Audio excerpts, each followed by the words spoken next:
সুবহানাল্লাহ। ছিড়েছি আমি নিজেই চোর বার করার জন্য। বলতেছে কি বলেন? বলে কে এটা রিফু করছে তাকে আনা হলো।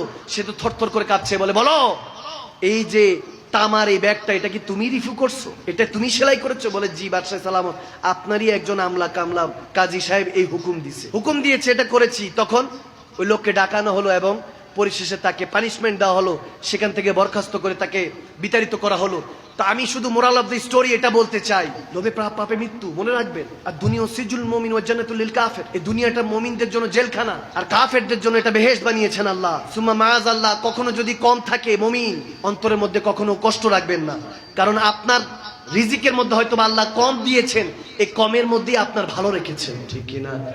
বেশি থাকলে বেশি। দেখেন আরেকটা ওয়াকিয়া মনে পড়লো। মারকান শাহ রহমাতুল্লাহ আরেক বাদশা ছিল। সে হঠাৎ করে নিয়ত করলো যে এক জঙ্গলে যাব, একটু জঙ্গলে কাটিয়ে আসবো। ওই জঙ্গলে এক বুড়ি থাকতো ঘরের মধ্যে, তার একটা গাভী ছিল, গাভীর দুধ পান করে তার গুজারা চলতো, সে দিন পার করতো। তো বাদশাহ সালামত একটা পুল আছে, ব্রিজ আছে, ওই ব্রিজের মতো যেমন কালুঘাট ব্রিজ আছে না, এরকম ব্রিজ আছে। ব্রিজ পাড়ি দিয়ে ওই জঙ্গলে যাবে। ব্রিজ পাড়ি দিয়ে যখন যাচ্ছে, প্রজারা গিয়ে ওই বৃদ্ধা মহিলাকে বললো তোমার গাভীটা দাও, কিনবো। এখন যারা গরিব তারা তো এমন অসহায়, কারণ জোর যার মূল্যক তার, ঠিক না? ওই প্রজারা করলো কি, বলতেছে গাভীটা দাও। বলে না, এটা দিয়ে আমি দুধ পান করে আমি কামজোর বৃদ্ধ ওল্ড, আমি এটা দিয়েই তো গুজারা হয়, আমার দিন যাপন হয়, দুধটা পান করি পেটটা ভরে, এটা যদি বিক্রি করি তোমাদের কাছে দেই তাহলে কি হবে? বলে না, এটা আমরা খাবো। যখন দিল না, জোর করে নিয়ে জবাই করে গরুটা খেয়ে ফেললো। তখন সে কান্নাকাটি শুরু করলো। কেউ একজন থেকে খবর নিল, বলতেছে বাদশাহ সালামত কিছুক্ষণ পরে ওই ব্রিজ দিয়ে তিনার প্রাসাদে চলে যাবে। বুড়ি গিয়ে আগের থেকে গিয়ে ওই প্রাসাদে যাওয়ার আগেই ওই পুলের নিচে, ওই ব্রিজের নিচে গিয়ে চুপটি করে বসে আছে। বাদশাহ মারকান শাহ রহমতুল্লাহ আলাইহি তিনি যখন প্রস্থান করছেন ওই ব্রিজ দিয়ে, পুল দিয়ে যখন যাচ্ছেন, দৌড়ায় এসে বুড়ি ওই ঘোড়ার লাগাম টেনে ধরলো আর বলল, এই বাদশাহ সালামত, তোমার সাথে আমার হিসাব আছে, এমন একটা কথা বললো।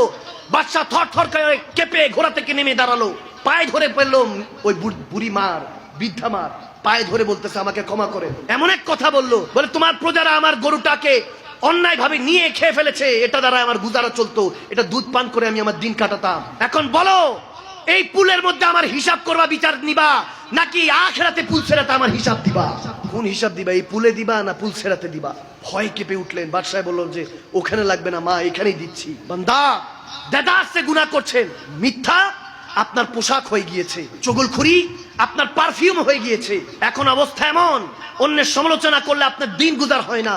অথচ এই জুবানটা দেওয়া হয়েছিল আল্লাহ জিকির করার জন্য, এই জেসানটা দেওয়ার কথা ছিল আল্লাহ সেজদাকে উপনতি করে আল্লাহ শুকরিয়া আদায় করার জন্য, এই মনটা দেওয়া হয়েছিল রাসূলুল্লাহকে ভালোবেসে একটাবার স্বপ্ন যোগে দেখার জন্য। আপনি ওই যুবক কি করছেন? এন্টারটেইনমেন্টের উপর